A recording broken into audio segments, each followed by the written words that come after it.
নড়াইলের কালিয়া উপজেলায় হৃদয় বিতারক এক সড়ক দুর্ঘটনায় প্রাণ হারিয়েছেন সৌদি প্রবাসী যুবক আজিজুর রহমান। বিয়ের মাত্র 3 দিনের মাথায় ঘটে এই মর্মান্তিক মৃত্যুর ঘটনা।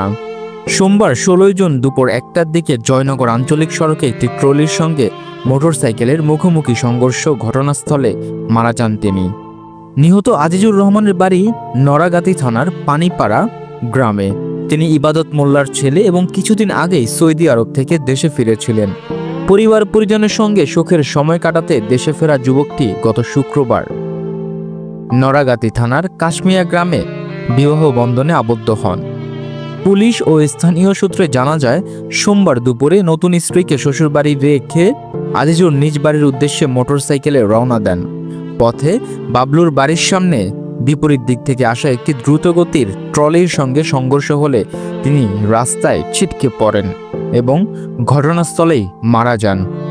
ঘটনার পর নড়াগাতি থানার পুলিশ নিহতদের মরদেহ উদ্ধার করে এবং ঘাতক ট্রলিটি জব্দ করে, তবে ট্রলির চালক ঘটনাস্থল থেকে পালিয়ে যায়। নড়াগাতি থানার officer in charge OC Mohammad Ashikur Rahman ঘটনার সত্যতা নিশ্চিত করে বলেন, আজিজুর রহমান নামের একজন সৌদি প্রবাসী সড়ক দুর্ঘটনায় নিহত হয়েছেন।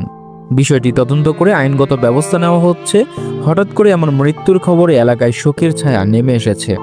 নববধূর চোখে অশ্রু, পরিবারে চলছে হাজারি। সৌদি ফেরত আজিজুরের স্বপ্নের সংসার শুরুর আগেই থেমে গেল চিরতরে।